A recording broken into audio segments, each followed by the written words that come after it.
Hello, Mrs. Bennett. I hope you're having a wonderful morning or afternoon, depending on when you're watching this. This is our lecture over books 21 and 22. Hi, I'm your team captain, Peyton Dersh, and these lectures are by Emily Alt, myself, Daniel Landrum, Peyton, Jack Payton, and Olivia Stashevsky. Thank you. I hope you enjoy these lectures. Of the lecture will be over book 21, lines 247 through 484. Some passages to reread closely are lines 247 through 252, lines 451 through 455, and lines 480 through 484. Our first key question for this discussion is what was the servants' reaction to Odysseus being revealed, and why do they react this way? In the beginning of this half of the book, Odysseus reveals to his servants that he is actually King Odysseus.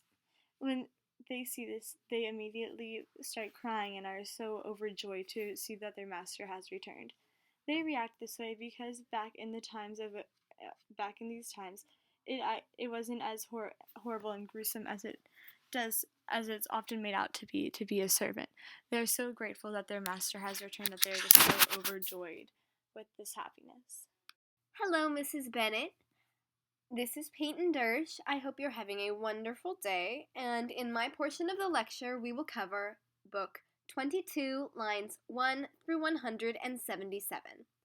The first passage to reread are lines 32 through 43. The question we will be discussing over this passage will be, what do the suitors do in reaction to Antinous' death, and how does this contrast them to Odysseus? So if you read, Odysseus has just now shot the leader of the suitors, Antinous, through the throat, and the suitors they're quite shaken. They're over here, you see, they had not realized Odysseus has not quite yet revealed himself as the real king of Ithaca. And so as you hear, groping frantic, each one persuading himself the guest had killed the man by chance. Poor fools, blind to the fact that all their necks were in the noose, their doom sealed. So what you're seeing here is really the suitors, just really ignorance, and they're not taking action. They're just sitting there freaking out. They have nothing planned out. They don't understand. They haven't come to realization with what's really going on. They still don't see their wrongs. And this lack of repentance and lack of planning and just overall lack of bravery and strength here is something that we never see in Odysseus, really. And as we've seen throughout the whole entire Odyssey, Odysseus has been portrayed as a very strong, brave character, and he's the tactician. He's very smart. He thinks of everything ahead of time. Nothing could really catch him off guard. But the suitors, on the other hand, are not like that. And as Homer has told us the story of Odysseus's long journey, everything that Odysseus does, there's an element of comedy. I mean, and so you start to think, to have this happy ending here, you have to have the qualities of somebody like Odysseus, whereas the suitors have none of Odysseus's fine comic qualities, therefore ensuing a tragic ending. So as this contrast, and we've seen this in previous books as well, so as we see this contrast between them, you can see if Odysseus's ending is going to be comic, as we know it is, because Homer, he's practically put it in neon lights, that comedy, and the suitors are definitely going to meet a tragic demise. Next lines we will be rereading are 64 through 71, and the key question for these lines is, what elements does Homer include or not include in this passage, and how does this convey a tragic tone? So as we've seen, Clearly, I mean, the title Slaughter in the Hall, this is not going to end up well for the suitors, or maybe Odysseus, we don't know, but from these lines anyway. And we will see reading these lines. So, as we read this, Odysseus has just he's now confronting Eurymachus and telling him for all the wrongs he's done after Eurymachus really is like, no, it was all Antinous' fault. He's gone now. We're innocent. And that's really not true at all. But as we're talking about the elements in this text, and it's not just in this passage really, it's just in this chapter as a whole, quite frankly, there's no comic language. I mean, there's yet in this passage saying that it would end up well for anybody in this chapter, and at this point we've seen a real lack of feminine that we've been receiving in the past couple of chapters. There's been a lot of feminine, and we know that feminine creates a balance throughout the polis and will lead to the happy ending that we're looking for.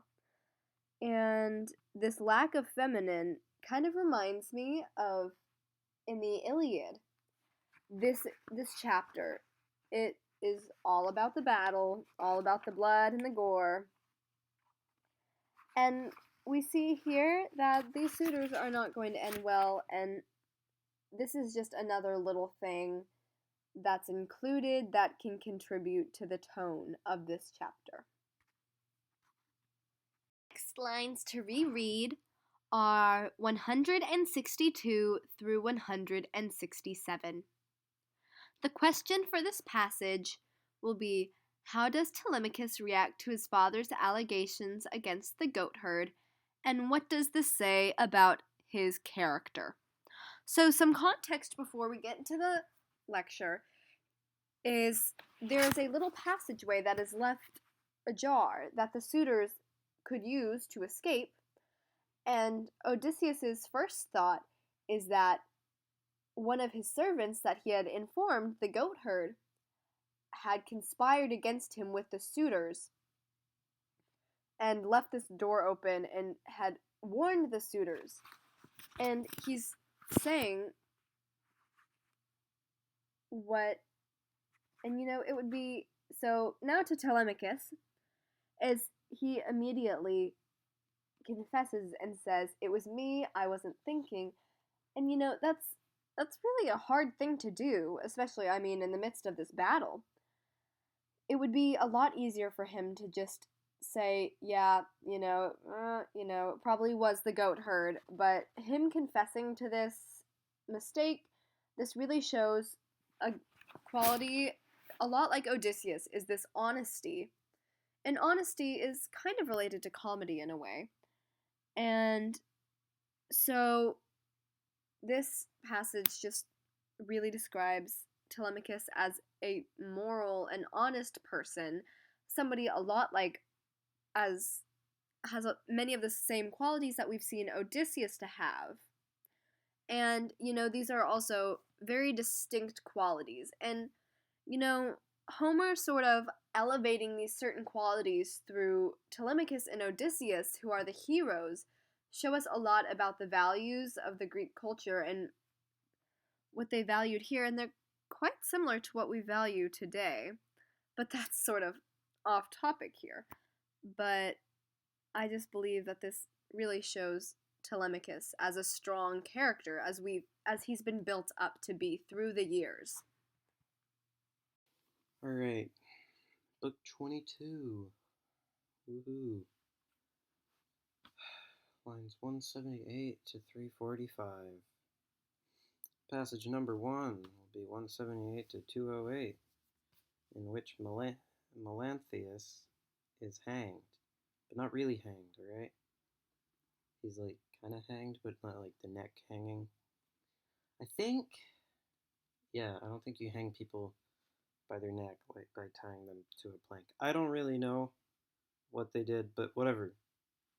What are Eumaeus and Philotius. Would that be like floaties? Like the little things you put on your arms? Little arm floaties? That's weird. Told to do to Melanthius. Alright, let's look at that. Well, here we go. This is a thing that Odysseus said. He said, "You too wrench Melanthius's arms and legs behind him, fling him down in the storeroom, lash his back to a plank, and strap a twisted cable fast to the scoundrel's body. Hoist him up a column until he hits the rafters.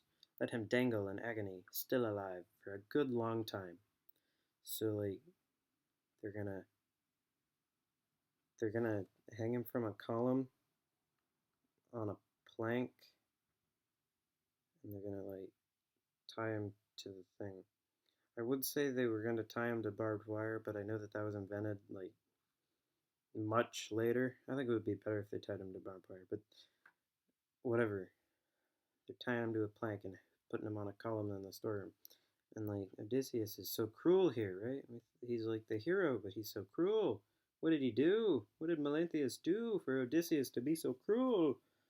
Well, he got the suitors' armor. He was going and getting the suitors' armor and weapons and stuff so that they could fight back. And Odysseus doesn't want them to fight back. Odysseus wants to kill them easily. Sorry, that's in the way. Odysseus wants them to be dead easily, you know? And it was easy because they didn't have armor and weapons. Well, some of them have weapons, but that's because they live in Greece. All right, that was a little bit of a rant. All right, next passage, 234 to 252. I don't want to do this. All right, in which Athena calls out Odysseus. Like, read that. Okay, now, what is Athena accusing Odysseus of, right? Well, Athena is accusing Odysseus of being a wimp and sucking, you know? Because she lashed out at Odysseus now with blazing accusations. "Where's it gone, Odysseus? Your power, your fighting heart. The great soldier who fought for famous white-armed Helen." I don't get that. Like, doesn't everyone have white arms? Okay. "Battling Trojans 9 long years, non-stop, no mercy, mowing their armies down in grueling battle. You who seized the broad streets of Troy with your fine strategic stroke. How can you, now you've returned to your own house, your own wealth, bewail the loss of your combat strength in a war with suitors?" And it's like italicized, so she put emphasis on that, like, suitors, man? Come on, these guys are wimps. Trying to marry your wife because they can't find one of their own because they suck. Nobody wants them. All right, so, you know, what is her purpose for doing so? Her purpose is like, get it, you know, get him, yeah, you know, that kind of thing. She's trying to inspire him and such. Oh man, this is weird and awkward, and this is probably going to run longer than usual. By usual, I mean usually it's like 7 minutes. I feel like that's too long anyways. All right. Lines 285 to 305. Woo. The suitors keep missing their shots. Not like drinking, right? They don't drink in battle, I think. Maybe that's a good idea? I don't know. Why is Athena causing the javelins to miss? It's a good question. Well, it's actually a good, easy question to answer. She's causing the javelins to miss so that Odysseus doesn't get hit and his people, so that they can win, you know? She's also making their javelins actually hit, but we don't want to do that because, like, I don't want to deal with that because there's a lot of it. There's just so much javelin throwing, and I only want to deal with the missing part. Alright? But why does one still graze Telemachus? And as I just saw that there was also one that kind of like grazed Eumaeus. Right? You might? I don't know. and but I didn't see that, okay? I'm sorry. What do you want from me? Okay, so, why does one still graze him? Well, that's so that it's not so obviously that they're getting the support of a god, maybe. Also, maybe just chance. Maybe the gods aren't so powerful. Maybe I shouldn't say that. I don't know. In, what was it called? That last one we read that I forgot what its name was. Yeah, I don't know. Completely lost it. Um, you know what I'm talking about. I keep trying to say the Italy, but I know that's not right. Pretty sure it starts with I. Um, yeah, I have no idea. So, because remember, like, Athena was gonna make it miss, but she kind of messed up, you know? Because the gods aren't perfect. That's like a recurring theme, right? She kind of messed up, and so that one arrow still hit Menelaus right in the loins. Loins, that's a nice word, you know? And just so that you know they got where they got hit. True amphibian nicked Telemachus on the wrist. Telemachus, it's Telemachus on the wrist. The glancing blade just barely broke his skin. Like, yeah, I probably said that with the wrong kind of tone. Ctesippus sent a long spear sailing over Eumaeus's buckler, grazing his shoulder blade, but the weapon skittered off and hit the ground. So, like, they got hit, but it didn't do anything because Athena just couldn't get them all. It's like there was like a film theory video about that with like Magneto, but that doesn't matter. I'm sorry. Um, I keep getting off topic and distracted. All right, that's really it. Sorry, this one is so bad. I guess. Hello, Mrs. Bennett. I'm Jack Payton, and I'll be presenting Book 22, lines 345 through 529. Let's look at the first passage to reread and question. So it's going to be over lines 423 through 430, and it's over a Homeric simile. The corresponding key question asks, what literary device is put in place by Homer, and how does this feature set the theme of this extravagant event? So first, let's jump right in by distinguishing just a regular simile from a Homeric simile. And as I discussed with you earlier, a Homeric simile is characterized by its length, typically, and how he uses it, Homer, to signify, to mark a extravagant, a poignant event or a turning point in this story or passage. So in this particular instance, the Homeric simile is comparing Odysseus as a lion, and it helps mark the turning point in the story as he's getting back his home, he's cleansing his palace, and he's getting it back under control from those suitors who've had it for years on end and have been very disrespectful to his serving people, his own son. And I think it just helps distinguish this as a big event, as something very important, and as something that definitely needs to be taken note of. So I think that's what Homer is trying to do by using this extravagant simile in this book.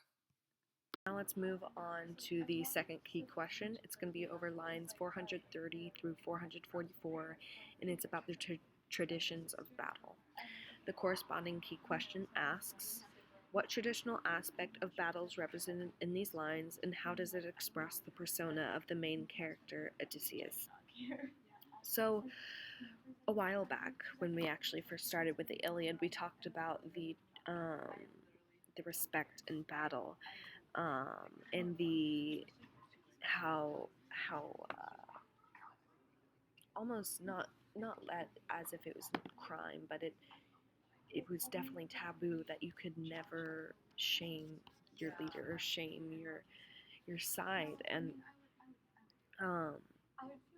not glorifying, the victory over the bodies of the dead, the burning and the appropriate disposal of the bodies. This is all something that we talked about earlier, typically with the Iliad, but you can see it here in the Odyssey, and it helps drive the story forward as it's a quality that doesn't.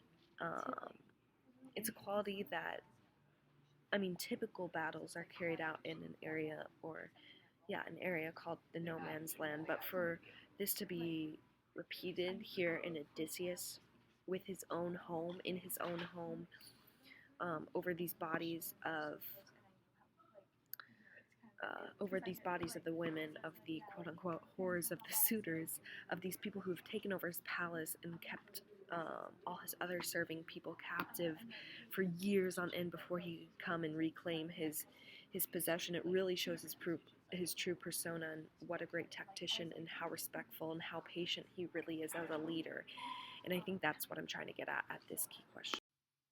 So now we'll move on to our third and final key question. This is going to be the simplest, and it's over lines 471 through 512. It's about comedic evidence. And the question asks, what action is carried out by Odysseus in these lines, and how might this drive the story to a comedic end? Basically, all he's doing is he brought out, once again, the shamed women who are now in the courtyard, out of the palace, and they're there to be slaughtered, which I know sounds gruesome, but basically it's just the cleansing of his palace, the burning of the bodies.